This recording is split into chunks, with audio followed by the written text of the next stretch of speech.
Do you remember where you were on the morning of the 9th of December 1980? I was getting ready for school and was waiting for my father to vacate the bathroom. He always listened to the radio while he was in there, which is why he was the first to hear the news. I heard him call out to my mother, "John Lennon has been shot." It was the first time in my 14 years, as I then was, the first time that the global news and the very small portion of the globe that I inhabited had collided. I knew who John Lennon was. I'd bought my first Beatles record earlier that year. 4 suited young men grinned out at me from the cover. Now, suddenly, brutally, one of them was dead. And for weeks, as 1980 turned into 1981, their music, which I had just begun to discover, much of it older than I was, filled the airwaves again. And those 4 faces stared out of every newspaper and every colour supplement. John Lennon was 40 years old when he died. Had he lived, he would have turned 80 today. I still love his music and the Beatles' music. I have a shelf full of books about them, a cupboard packed with their records, and a heart full of memories and associations, one for just about every chord they ever played or every chorus they ever sang. So this is a day that I'm conscious of. But is it a proper subject for a reflection? As a boy, John Lennon sang in his parish church choir. He met Paul McCartney at a parish church fete. But he professed no Christian faith, and by the end of the 60s, he'd claimed that his band was more popular than Jesus and had dabbled in transcendental meditation. In his most famous song, he asks his listeners to imagine there's no heaven, no hell below us, and no religion too. John Lennon was a music maker, not a messiah. So why talk about him this afternoon?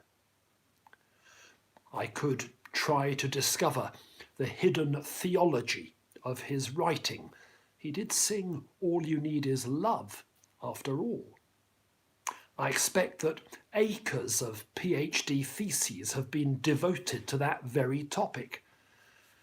I want instead to consider something far more simple and possibly far more shocking. In one lyric, John Lennon writes, "God is a concept by which we measure our pain." I would respond, God is the Creator, through whose grace our pain is healed. And music is a channel of grace. I've never forgotten how one of the Beatles biographers, the first I ever read, describes their last ever live performance. Philip Norman, he writes, 4 musicians playing together as no 4 musicians ever could or ever would again. In the music of the Beatles, in the story of the Beatles, I see, I hear, I discern the limitless creativity and profligate grace of God. They sing, please, please me, not praise you. They sing of revolution, not rapture. They sing, and I love her, not hymns. But they seize hold of the prodigious gifts they have been given, and they leave no creative muscle unstretched in using them, and in using them gloriously. They were young men in a hurry, young men with the world at their feet, young men who barely acknowledged the giver of those gifts. Of course, in that, at least, they were not so dissimilar to the rest of us. But God has never been reliant on our acknowledgement or our thanks or our praise. He wouldn't be much of a God if he were. No. Lend me your ears, as they sang. Just listen.